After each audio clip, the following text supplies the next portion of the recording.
What's going on, guys? Dare here with Fantasy Football Advice, coming at you with another fantasy football video. You read the title, you know what it is. It's the Bounce Back Players of 2019. Very popular video last season, and it's very fitting that we're having this video because Fantasy Football Advice is back. As you know, we had to take a 1-week hiatus because YouTube banned us. Yes, that's right, they banned us for 1 week. We broke community guidelines by a rule that they just brought out of nowhere, and you know what? We had to pay the consequences for it, but it's an issue that we do not foresee having a problem with moving forward. But for your support, could you please just give this video 200 likes? Is 200 likes possible? I hope so. Bounce Back Players, we're back now. I think it is just the perfect time to put this video out. But before we do get into the video though, let's get into the stat of the day. Today's stat of the day is which receiver that finished outside the top 20 in 2018 ranked 11th in percentage of teams' targets. That percentage was 26%, and I'll repeat that again. Which receiver that finished outside the top 20 in 2018 ranked 11th in percentage of teams' targets with 26%. I think this is an easy one for you guys, and it's a good way to kind of warm up into these stat of the day. So leave it in the comment section down below. Be happy to let you know who wins in tomorrow's video.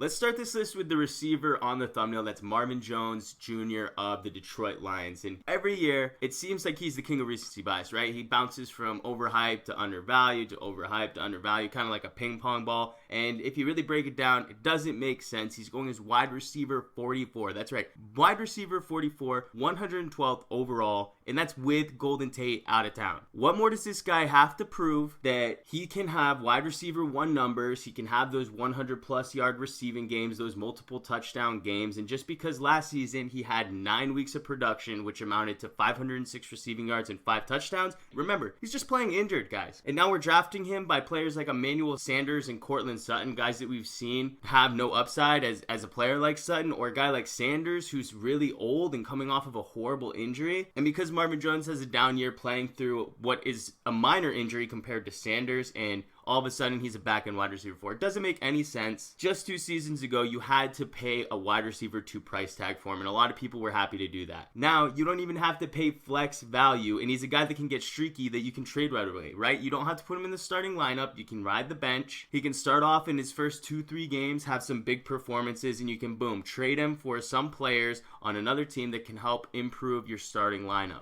Don't get me wrong, it's not all rose petals and green grass for Marvin Jones. I mean, come on, he's wide receiver 44 for a reason, but he deserves to be at least in the wide receiver 3, high-end wide receiver 3 conversation. Kenny Golladay, he's good. He's going to be the main focal point of this offense in the receiving game. The second part is, yes, this offense is transitioning to more of a run-heavy approach, or at least that's the idea, but we have Matthew Stafford, a guy who we do know does have a big arm and does look for Marvin Jones deep and in the red zone. So overall, there's just a lot to love about Marvin Jones this year, and the best thing about it is his price.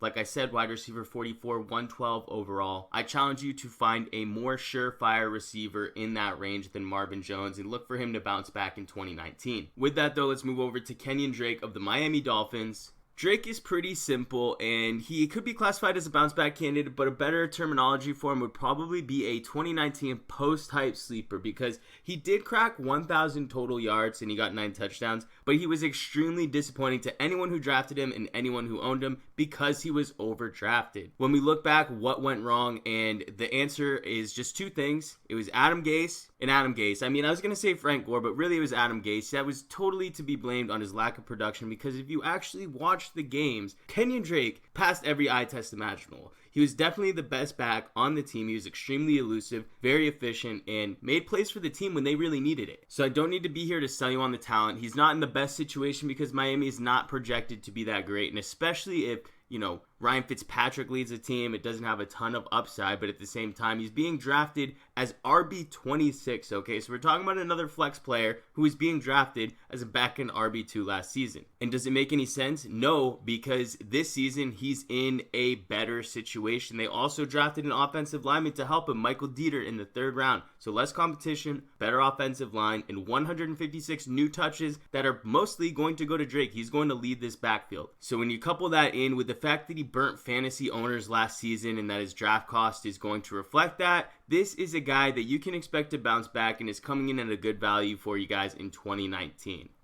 So let's stick with the running back position, but let's move back to Detroit to Kenyan Johnson of the Lions, who was a late round pick in 2018. And we saw about the midway part of the season was Kenyan Johnson was just starting to get some touches and he was starting to look pretty good. Now, he was definitely more matchup based than some of the other guys or some of the other running backs in the league. And they didn't really want to commit to giving him a lot of touches until he really broke out in that Miami game. That Miami game, he had 158 yards on 19 attempts, add another 2 receptions for 21 yards, and that's over 20 fantasy points without even scoring a touchdown. Now, if you're wise though, you can't really rely on that too much because Miami was getting run up and down the field by almost any solid running back, but he definitely solidified himself as an integral part in the offense, and the coaching staff definitely wanted to give him more touches and see what he could do for this team. Previously, leading up to that, you had Theo Riddick eating into his receptions and LeGarrette Blount, who was just taking all of the goal line work. And even in 3 tough matchups, efficiency took a dip in some of the tougher ones, but he scored twice against Chicago. And in the game where he actually went down with injury, that was his second best game on the ground. So Kenyan Johnson definitely ended hot, and he's getting no respect in drafts right now. Makes no sense though, because the Lions are trying to become a more balanced offense. I think that's going to help them overall. How can you ignore a player who averaged 5.4 yards per carry? He has the big play potential. He has lead back duties right now and will get the goal line work. There's no more Garrett Blount, who capped his upside before. You have Theo Riddick, who is coming into the last year of his contract, and I doubt they're going to want to extend him again when they can just draft a guy for much cheaper. And typically with guys on the last stage of their contract,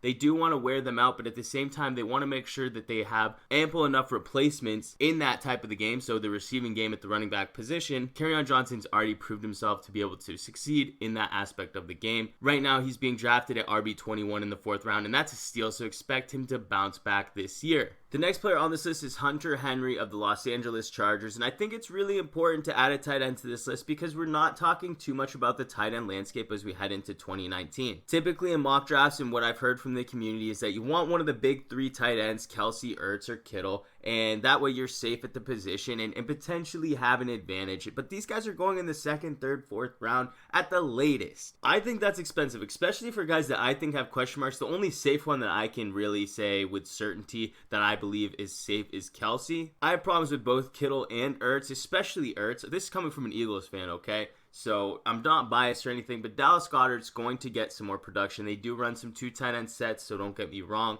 But what happens if Carson Wentz goes down? He's not exactly the poster boy for health, okay? There's no Nick Foles, who's had a history with Zach Ertz, 2-3 years playing seasons with Zach Ertz. No, you got Cody Kessler. So anything happens to him, Cody Kessler's running this offense. It's just not a really good situation. And on top of that, Dallas Goedert already eating into his production, his potential upside for what you could have maxed out if Wentz was staying healthy the entire season. But this video is not about Ertz. This is about these mid-range guys that you can get, and nobody is really mentioning Hunter Henry anymore. Not since his ACL tear. I mean, you can't forget this guy is a beast. He's 6'5", 250 pounds. Rookie season, he had 8 touchdowns, really broke out. And rookie tight ends, they generally struggle. You hear us say it every season, don't draft any rookie tight ends. Now, he did take a step back the following year, but remember that was while Antonio Gates came back and he tried to break all those records. So last season was really supposed to be his breakout season. We all know how that ended, or how it didn't even start, because he tore his ACL before the season even started. And where are we at now? Hunter Henry's coming in at a good deal. Now, I'm not sure if it's a good enough deal for me to take a tight end this early,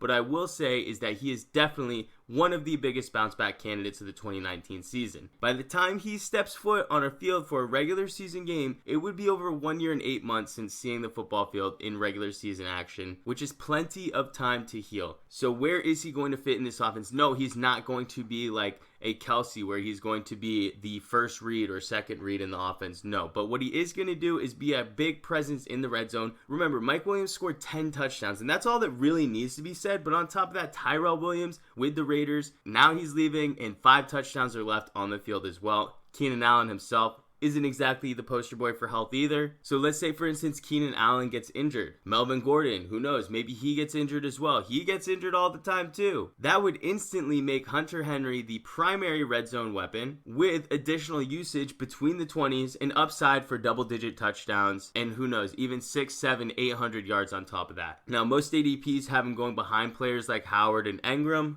I don't think it's going to be very long until everyone else catches up and realizes that Hunter Henry is likely going to be the best tight end that you can get in his specific range. But let's move on to the final player on this list. That's Dalvin Cook of the Minnesota Vikings. There is so much to love about Dalvin Cook as a bounce back candidate in 2019, and the formula is simple. It's the second year with Kirk Cousins in the same offense, which equals more upside, more familiarity with the system, and the biggest part is no Latavius Murray. Yes, they did bring a new running back in, Alexander Mattison, but it's not really a concern to take over without injury, and we don't want Dalvin Cook to have a workload like Melvin Gordon because he probably just can't handle it. But what he can do is run the ball, run it efficiently, and catch the ball. He has a career average now of 4.7 yards per carry, and heading into last season, there were question marks on his receiving ability. He showed up, he performed well with an 82% catch rate, and was catching balls in every single game. Now, one thing a lot of people don't notice is how the Vikings were transitioning to more of a rushing offense towards the tail end of the year, and it was actually bringing them more success on the football field in terms of wins and closer games in tougher matchups. So expect that trend to continue, especially if Cousins is less reliable with the ball in his hands. They're going to put the ball more into Dalvin Cook's hands. Look, last season, he was a top 10 pick in most leagues. I saw him going as early as 7th overall. We know that he can flirt with top 5 running back production, but we know he hasn't been proven to stay healthy. But this year, you're not paying for all the risk. You already confirmed that he can do plenty of work in the receiving game. You know for sure that he can perform well in the rushing game. He has less competition for touches as ever, and the offense has more signs than ever to be better than it was the year before. So what's not to love here, guys? This is a slam dunk bounce back candidate for 2019. But that's going to do it for this video. We really hope you enjoyed. If you did, please hit that like button. If you're new to the channel, please hit that subscribe button. We thank you all for watching, and we'll catch you on the next one.